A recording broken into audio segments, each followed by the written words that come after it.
Hi friends, welcome back to my channel all in one Ujjwala. ఈరోజు నేను మీకు cauliflower పచ్చడి ఎలా పెట్టాలో చూపిస్తాను. ఇది 1 మంత్ వరకు నిలువ ఉంటుంది. ముందుగా ఒక క్యాలీఫ్లవర్ని తీసుకొని బాగా కట్ చేసుకోవాలి, కడుక్కొని. ఇది ఒక పావు కేజీ ఉంటుందండి. దీన్ని ఆయిల్లో వేసి ఫ్రై చేయాలి. పల్లి నూనె మాత్రమే తీసుకోండి, పచ్చళ్ళకి పల్లి నూనె బాగుంటుంది. ఇది కొంచెం ఫ్రై అయినాక దాన్ని ఒక బౌల్లోకి తీసుకోవాలి.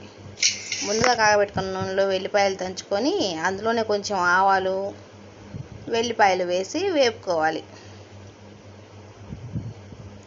చూడండి, వెల్లిపాయలు వేగిపోయాయి కదా, ఎమ్మటే గ్యాస్ ఆఫ్ చేసి బాండీ దించుకొని, వెల్లిపాయలు మాడిపోతాయి కాబట్టి ముందుగా వాటిని తీసుకొని ముందుగా ఫ్రై చేసుకున్న క్యాలీఫ్లవర్ ముక్కల్లో వేసేయాలి. దాంట్లోనే కొంచెం ఆవపిండి, మెంతిపిండి, 4 స్పూన్లు ఆవాలు వేస్తే 1 స్పూన్ మెంతులు వేయండి.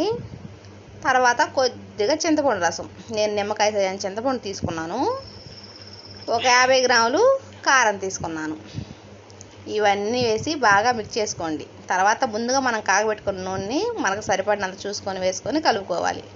ఇందులో సాల్ట్ వేయలేదని మీకు డౌట్ రావచ్చు. నేను చింతపండు గుజ్జులో సాల్ట్ వేసాను. మీరు కూడా మీ టేస్ట్కి తగ్గట్టు వేసుకోండి. అలాగే మన వీడియో నచ్చినట్లయితే మన ఛానల్ని సబ్స్క్రైబ్ చేసుకోండి.